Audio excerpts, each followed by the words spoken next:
twongeye kubasuza bene data abakunzi ba Anaweza TV, tubifurije umugisha w'Imana n'amahoro y'Imana. Hallelujah. Tugeze muri wa mwanya wacu mwiza kandi wo kuganira ku ijambo ry'Imana.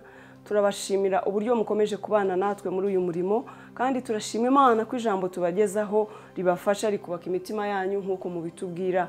Umwami Imana rero abaho umugisha, dukomeze gufatanya gukora umurimo mwiza w'umwami, nta kabuza tuzagororerwa. Hallelujah.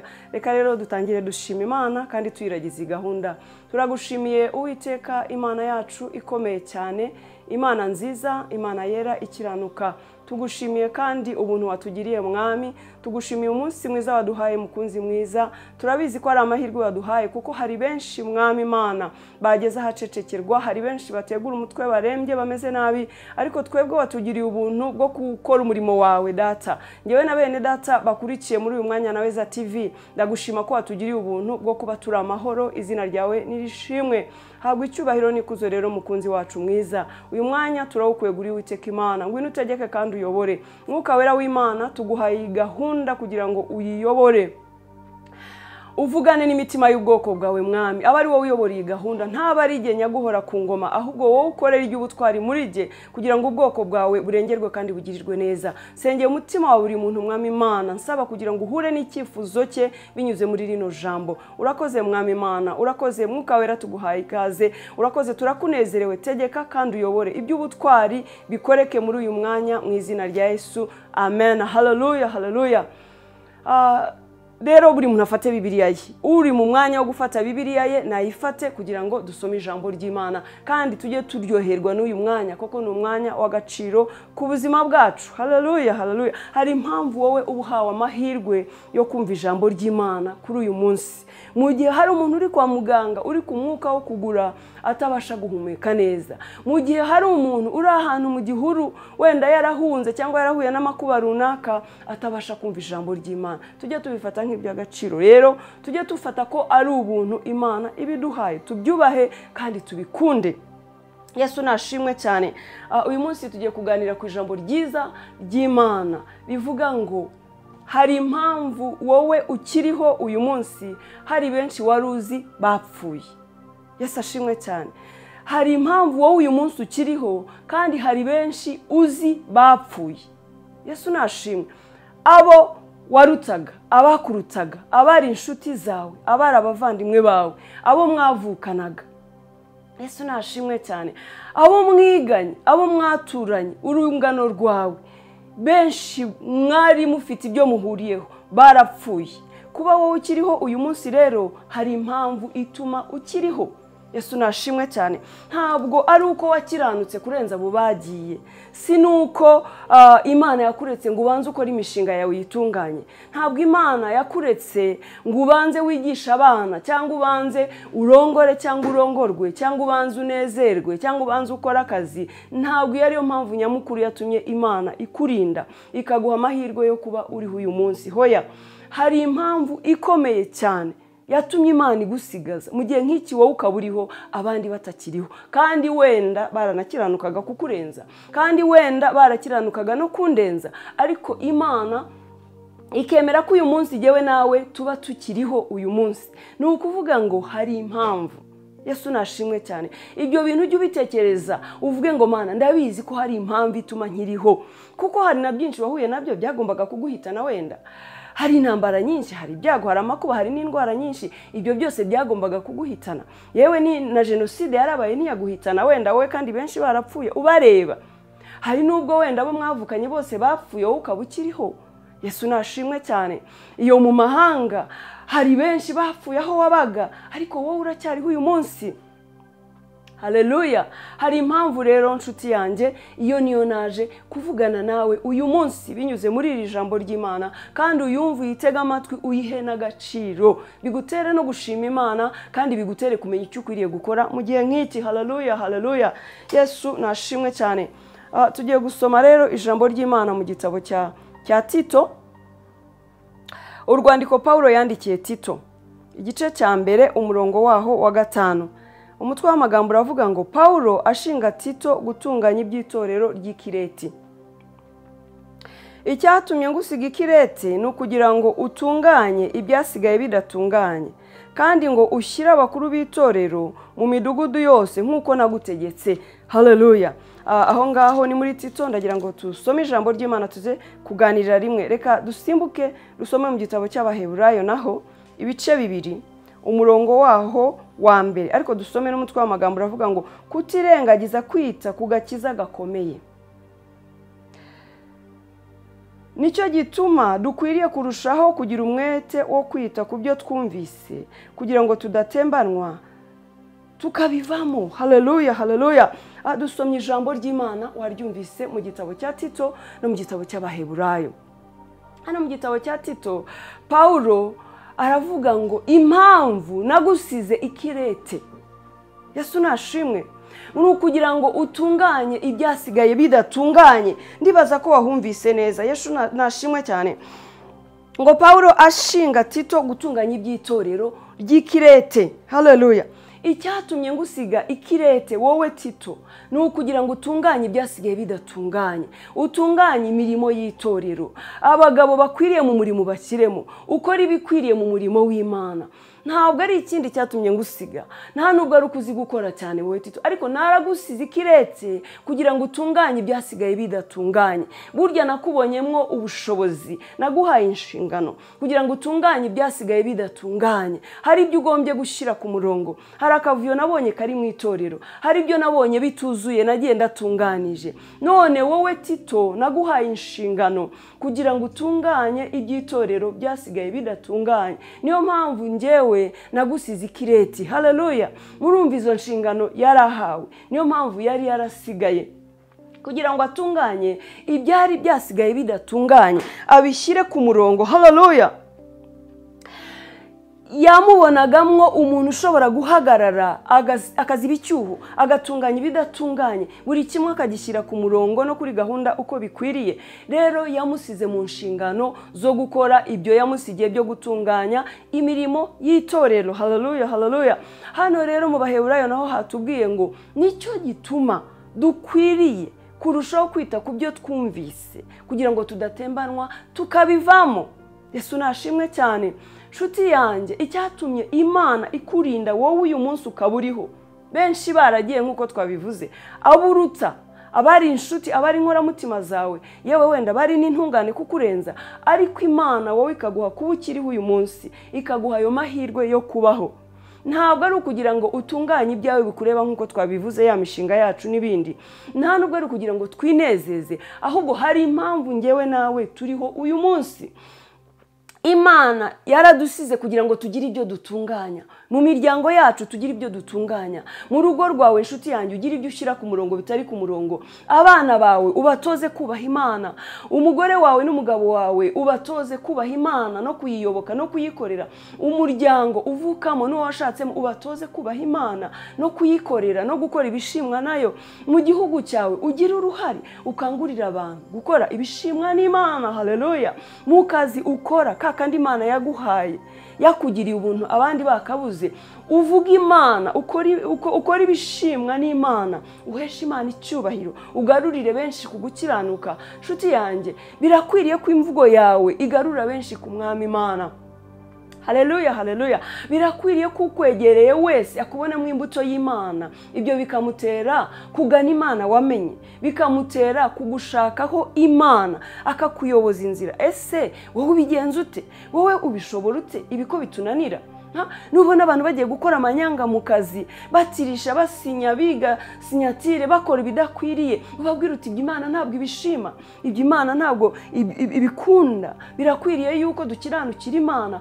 Icyatumye wowe usiga mu gihe gisa nk'iki ngiki ni ukugira ngo utoze abantu kumenya Imana, ni ukugira ngo utunganye ibidatunganye mu miryango, mu bantu, mu nshuti, ubabwira uti kirazira, Imana ntabwo ishaka ibi, ni bibi gukora ibi n'ibi byangwa n'amaso y'Uwiteka, ni bibi kwiba, ni bibi gusambana, ni bibi kubeshya, ni bibi kugambanira abandi, ni bibi guhuguza abandi. Birakwiriye ko uba mu mwanya wo gukangurira abantu kumenya Imana no kuyubaha. Haleluya. Ntabwo uhari gusa kugira ngo ukore imishinga yawe, nabyo ni byiza, kandi niyo mishinga nshuti yanjye, ibi yo guhesha Imana icyubahiro. Ibikorwa byose ukora bibe byo guhimbaza Imana, bigarurira Imana icyubahiro cyayo. Abakubona bamenye ko wamenye Imana, bamenye kugendera mu nzira z'Imana, bamenye kukunda Imana, bamenye yuko wowe wareka icyo ari cyo cyose naho cyaba ari ikikuzanira inyungu kubwo guhesha Imana icyubahiro.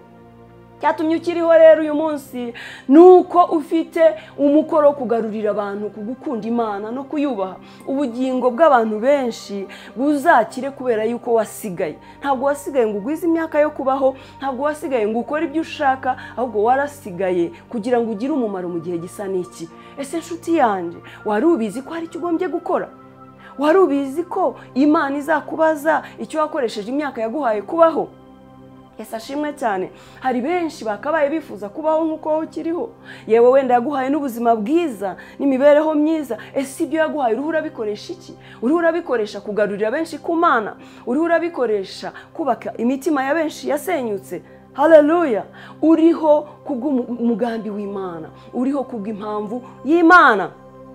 Kuba uriho uyu munsi, ayo mahirwe yakoreshe, uyabyaza umusaruro, uzagira ibyo umurika imbere y'Imana. Uvuga uti Mwami Imana, kuba yewe narabayeho imyaka yanjye 60, 70, 80, dore nakoze ibi n'ibi. Erega nshuti, igihe kizagera tumurike ibyo twakoze imbere y'Imana. Igihe kizagera Imana itubaze icyo twakoresheje ubutunzi yaduhaye, icyo twakoresheje umugisha yaduhaye, icyo twakoresheje impano yaduhaye. Ufite impano nziza yo guhugura abantu, ufite impano nziza yo guca bugufi muri wowe. Uriya sukuru ufite ubwenge bwinshi, si nuko warezwe cyane, ni impano Imana yaguhaye. Ikoreshe guhugura abantu, ikoreshe guhumuriza abantu, babwira ibyururutse umutima.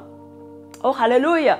Imana yaguhaye ubutunzi, bukoreshe gusanga abantu bari mu bitaro. Fata imodoka yawe Imana yaguhaye, uyuzuzemo ibyo kurya, ugenda ugemurira abantu kwa muganga. Nurangiza ubabwira ijambo ry'Imana ribahumuriza. Niba udafite iyo mpano y'ijambo ry'Imana, bishyire mu modoka, uhamagare umuntu nawe ufite iyo mpano yo kuvuga ijambo ry'Imana, mugende muhumuriza abantu, mugende mubagaburire ibyo kurya by'umubiri n'ibyo kurya by'umwuka. Haleluya! Benshi bihane, benshi bahindukirira Imana, benshi bacishwe bugufi, benshi bave mu ngeso zidakwiriye kubera yuko wowe nanjye turiho. Haleluya! Hari icyo dukwiriye gukora mu gihe gisa nk'iki ngiki. Kandi ngo dukwiriye kurushaho kwita ku byo twumvise. Niko ijambo ry'Imana ryatubwiye mu Baheburayo, kugira ngo tudatembanwa tukabivamo. Imivu ni myinshi yadutembana tukava mu byo twumvise, tukava mu by'Imana yadushinze, tukava mu by'Umwami wacu yatubwiye kugenderamo, kugira ingeso nziza z'ubumana. Ibyo dushobora kubivamo natwe tukajya mu kwirwanirira nk'abandi, tukajya gushaka inyungu nk'abandi. Ijambo ry'Imana riravuga ngo mushakishe amahoro muyakurikire. Dushobora kunanirwa kuba abashakisha amahoro ngo tuyageze ku bandi, ahubwo tukaba abateza imvururu, abateza abantu gusubiranamo, abateza abantu kurwana, tukaba bateranya abantu, tukaba baca ibintu, tukaba bazana imidugararo n'akavuyo, aho kuzana amahoro mu bantu, aho kugira inama abantu gukora ibishimwa n'Uwiteka. Haleluya! Inshingano yawe mwene data, icyatumye Imana iguha imyaka yo kubaho myinshi, benshi barapfuye batoya waruzi, nuko Imana yagusize kugira ngo ibyo wumvise bikomerere muri wowe kandi bitume ukomeza abandi, ubwira abantu ibibafasha, bibubaka, ubagira inama, ibyo Umwami wawe yakwigishije. Ijambo ry'Imana wabayeho wumva, iryo wabayeho usoma. Yesu ashimwe cyane. Impugura Umwami wawe Yesu yakwigishije mu ijambo, imirimo n'ibitangaza yagiye akora ubibona. Ibyo byose ubyibuke, usaba Imana imbaraga, ubihagararemo kandi ubigenderemo, ufasha abantu mw'iki gihe bashaka kutagendera mu nzira z'Imana. Abantu bateye Imana umugongo, ni wowe uza kubashyira mu nzira nziza ukoresheje ibyo wumvise, ijambo wasomye, ibyo Umwami yagutegetse, ibyo Umwami yagushinze nk'inshingano. Ibyo ngibyo ubikoreshe mu gihe nk'iki kugira ngo hagire abantu bahindukirira Imana, bace bugufi. Haleluya! Nkuko mubibona nshuti bakunzi bacu ba Naweza TV, turi mu bihe bigoye, turi mu bihe abantu bapfa impfu zitunguranye, turi mu bihe by'indwara z'ibyorezo, turi mu bihe by'ibyago n'amakuba. Uragira gutyo ukumva ngo runaka yarapfuye na runaka yarapfuye. Ese kuki wowe Imana ikurinze? Nuko hari icyo ukwiriye gukora. Kangurira abantu rero kumenya Imana. Sanga abantu bahumurize, sanga abantu barira ubahoze, sanga abashonje ubagaburire. Haleluya! Gira icyo ukora mu gihe, gira ibyo utunganya.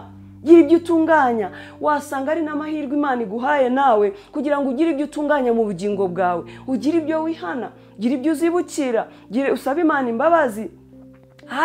Hari n'ingeso zari zarakunaniye, hari imico idatunganiye Imana, wasanga yenda Imana yaraguhaye amahirwe kugira ngo wisuzume, uhindukire, usabe Imana imbabazi, ugendere mu nzira z'Imana. Birashoboka ko wahoze ukorera Imana, wahoze ukora ibishimwa n'Imana, ariko nawe ukaba waratwawe n'iyi si nk'uko abandi batwarwa. Birakwiriye ko wisuzuma ugatekereza, ukavuga uti niki gituma Imana yansize? Ni ukugira ngo utunganye ibyawe wowe ubwawe bwite n'ubugingo bwawe, ugendane n'Imana uko bikwiriye, hanyuma kandi utere intambwe, usanga abandi nabo ubafashe, ubashyigikire mu nzira yo kuyoboka Imana no kuyikorera. Haleluya. Amahirwe rero Imana yaguhaye y'ubuzima wiyapfusha ubusa, yabyazemo umusaruro. Kora ibikorwa byiza bishimwa n'Imana, bihesha Imana icyubahiro, ubone icyo uzamurika imbere y'Imana, uzagororerwe. Erega tuzagororerwa nshuti yanjye, nitutagwa isari tuzagororerwa. Ibikorwa byiza dukora hano mu isi nibyo bizaduhesha ingororano. Uriho urategura ejo hawe hazaza? Yesu nashimwe.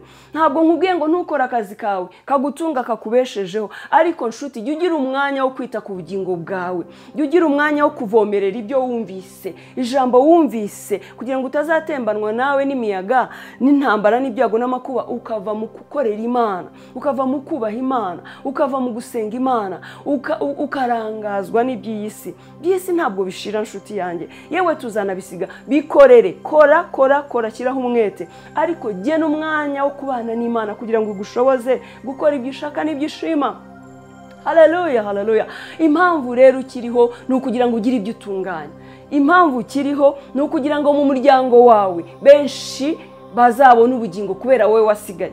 Erega ni amahirwe kuba waravutse muri uwo muryango, ni amahirwe kuba warashatse muri uwo muryango, ni amahirwe kuba Imana yaraguhaye ubwo butunzi. Ibyo ufite byose n'icyo uri cy'uyu munsi ni amahirwe, kandi byose ni kubw'ubwiza bw'umurimo w'Imana. Byose ni ibigomba guhesha Imana icyubahiro. Igenzure rero ureba aho bitagendaga neza, iri jambo rigukangure, kandi iri jambo rigutera imbaraga zo gukorera Imana, zo kugira ibyo utunganya. Nihagira ibipfa kandi warasigaye, Imana yaraguhaye n'ubushobozi bwo kubitunganya, uzabibazwa. Haleluya. Nihagira ibidatungana rwose nkubwire uyu munsi wa none, uzabibazwa kuko Imana yagushyize mu mwanya wo gutunganya ibidatunganya. Imana yaguhaye inshingano zo kugira ibyo ukora mu gihe nk'iki. Nurangara rero Satani akakunyaga ayo mahirwe yo gukora ibyo Imana yagusize ngo ukore, uzabibazwa, kandi bizaba ari igihombo kuri wa munsi. Uzabubazwa n'Imana kumurika ibyo wakoze. Haleluya.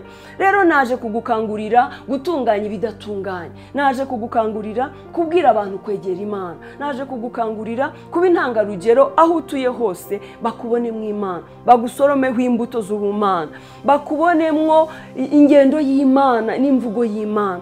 Ukuri bigaragaza Imana, bitume benshi bagusanga, bakugane, bagusaba inama, bakugisha inama, bakubwire ngo wowe ubigenza utubabwira uti burya nshobozwa na Kristo, ni wumva imbaraga ndamwegera ngasenga, akampa imbaraga akanshoboza. Namwe nimuze tujye gusenga, namwe nimuze twicare dusome ijambo, ugira abantu inama, ubateranirize hamwe aho bishoboka, ubaganize ku ijambo ry'Imana. Oh haleluya. Ubateranize hamwe aho bishoboka, abashonje ubagaburire, ubaha ibyo kurya, ubaha ibibatunga, ubaha ibyo kurya by'umwuka ari ryo jambo ry'Imana, ariko ubahe n'ibyo kurya by'umubiri. Abo ngabo bambaye ubusa bahuriza ahantu hamwe mu gihe Imana iguhaye amahirwe, ubabwira ijambo ry'Imana, nurangiza ubambika iyo myenda. Burya iyo ufashije umuntu mu kibazo yararimo, warangiza ukamubwira ijambo ry'Imana, araryumva inshuro nyinshi kurenza uko wamubwira ijambo ryonyine. Yesu nashimwe. Ibyo tuvuga rero bigendane n'ibikorwa, tube intangarugero, duhagarare mu mwanya wo guhesha Imana icyubahiro, kuko hari impamvu yo kuba jyewe nawe turiho uyu munsi. Haleluya. Imana rero iguha umugisha, wibuke kandi uzirikane ko impamvu kiriho wowe, hari benshi batoya wenda kuri wowe, wenda bakiranukaga kuri wowe bapfuye, ariko wowe ukaba ukiriho. Yesu nashimwe cyane. Kandi tujye twibuka yuko Imana ikora uko ishaka. Abo bato bapfuye hari impamvu yabyo. Wowe kuba uriho n'uyu munsi nawe hari impamvu yo kuba uriho. Yesu nashimwe cyane. Hari inshuti zanjye nyinshi twiganye, hari inshuti zanjye nyinshi twakundanaga, ari inkoramutima zanjye, dusangira akabisi n'agahiye, tuganira ibintu byose, ariko barapfuye, jyewe ndiho. Yesu nashimwe cyane.